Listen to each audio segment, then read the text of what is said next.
जय हिंद दोस्तों, मैं शिव सर आपका स्वागत करता हूं my YouTube channel Shiv sir English classes में।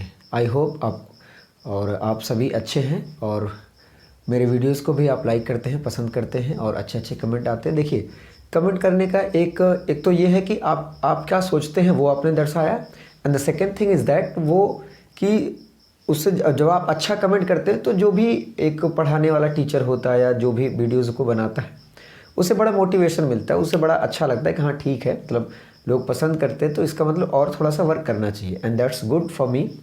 और वही चीज़ है जो मुझे मोटिवेटेड रखता है। So that for that I would like to thank you all. सो अभी उस सीरीज़ में, टेंस के सीरीज़ में हमने पास्ट का indefinite and continuous we have done.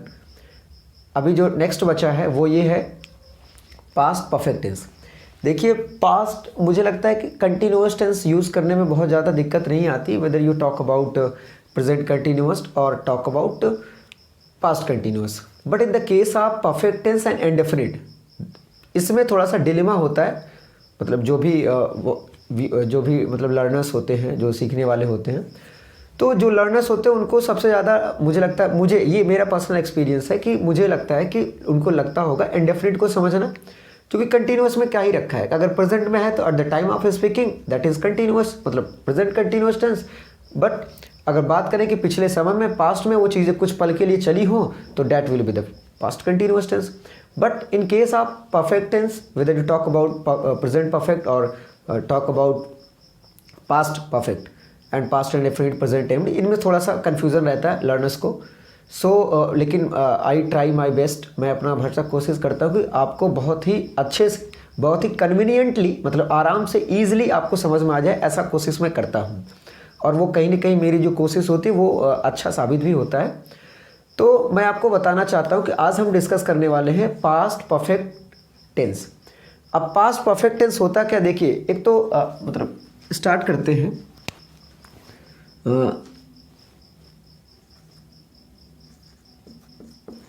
Past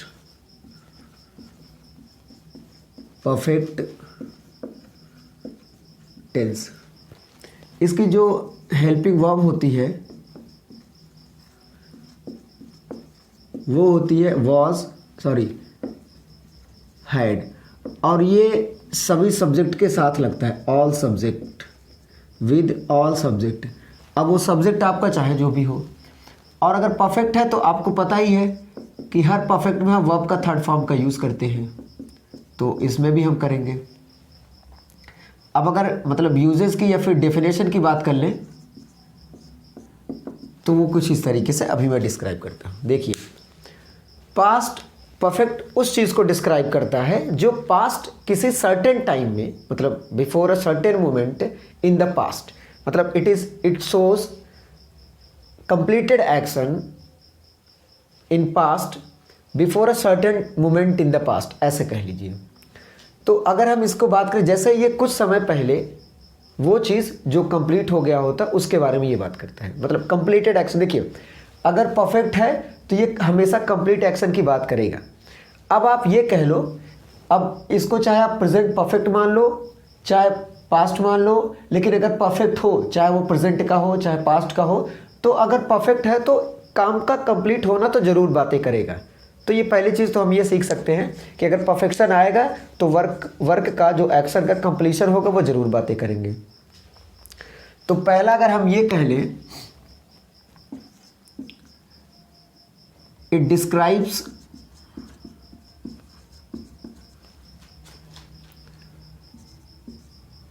a completed action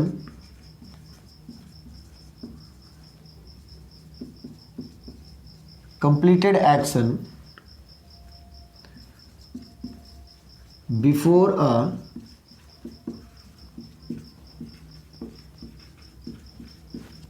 certain moment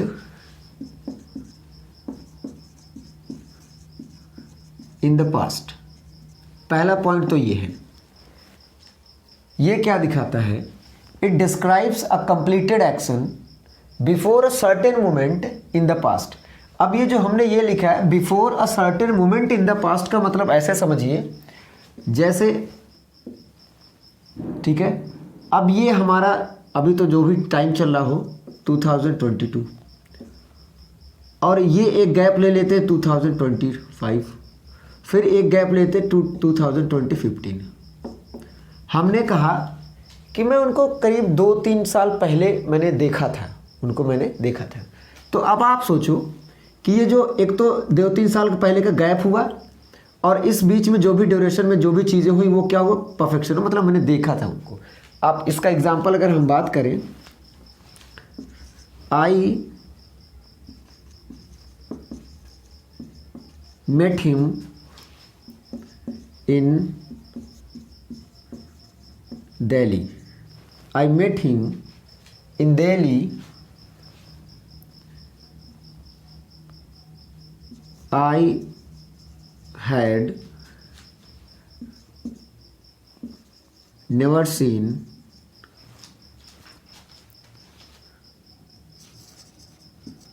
last 5 years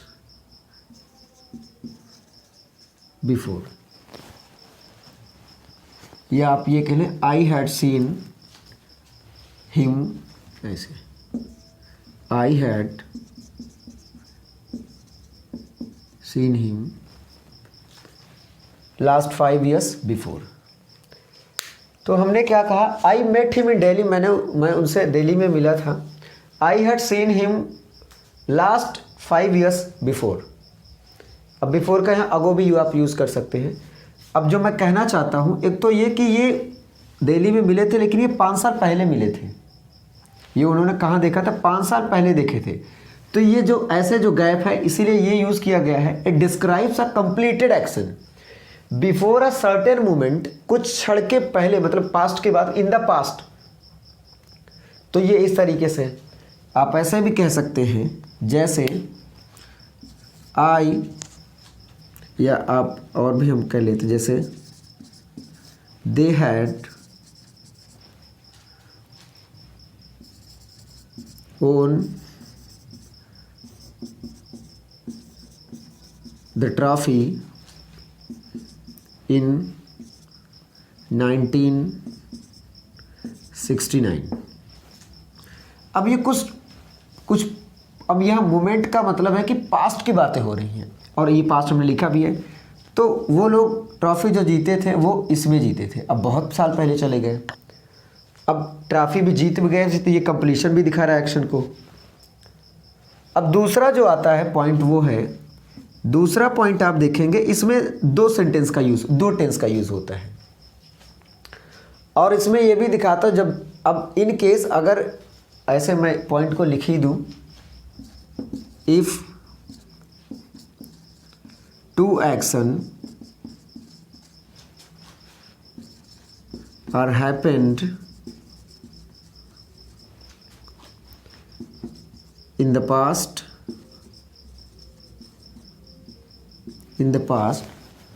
the action done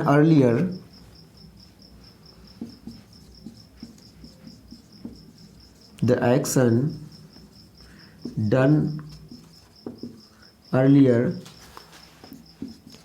is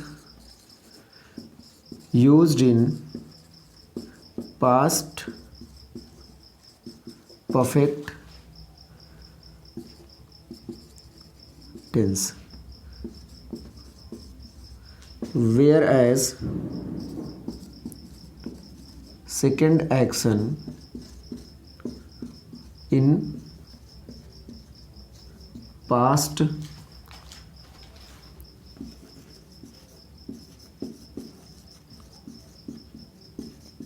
indefinite tense। ठीक, ये दूसरा पॉइंट ये है, if 2 actions are happened in the past, the action done earlier is used in past perfect tense, whereas second action in past indefinite tense। मतलब जब कभी भी 2 tense का मतलब 2 एक्शन अगर पास्ट में हुए होते हैं, या 2 एक्शन पास्ट में हो गए हो, और जब उन्हें लिखना हो, तो हम ये देखते हैं कि सबसे पहले जो काम होता है जो पहला एक्शन डन होता है वो हम किस में लिखते हैं, पास्ट परफेक्ट में लिखते हैं, और दूसरे वाले एक्शन को किस में लिखते हैं, पास्ट इंडेफिनिट में।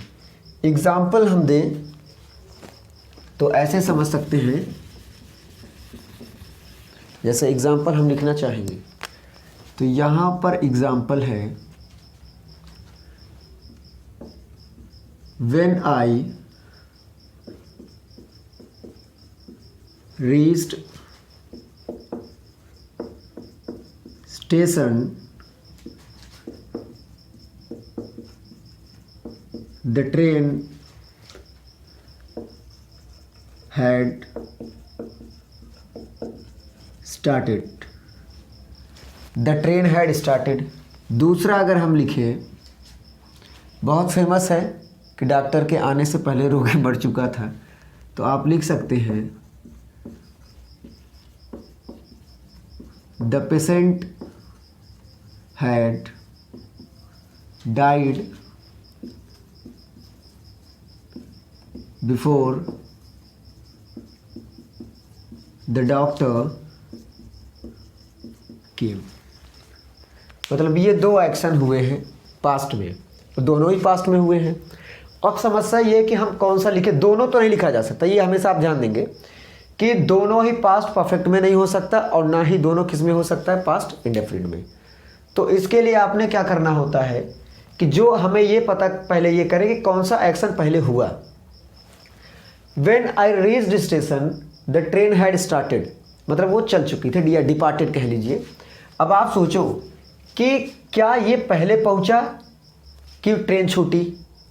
अब आप कहेंगे सबसे पहले ट्रेन स्टार्ट हो गई थी तब वो पहुंचा, इसका मतलब इसमें इसको हमने किस में लिखा है, the train had started past perfect में, और इसको हमने किस में लिखा है, पास्ट इंडेफिनिट में। ऐसे इसमें है the patient had died before the doctor केम, मतलब डॉक्टर नहीं पहुंचा था तभी मरीज़ क्या हो गया था, मर गया था। अब जब वो मर गया तो पहले कौन सा काम हो, डॉक्टर का आना कि मरीज़ का मरना। तो आप कहेंगे कि सर मरीज़ का मरना पहले, देर आफ्टर उसके बाद में कौन आया, डॉक्टर आया।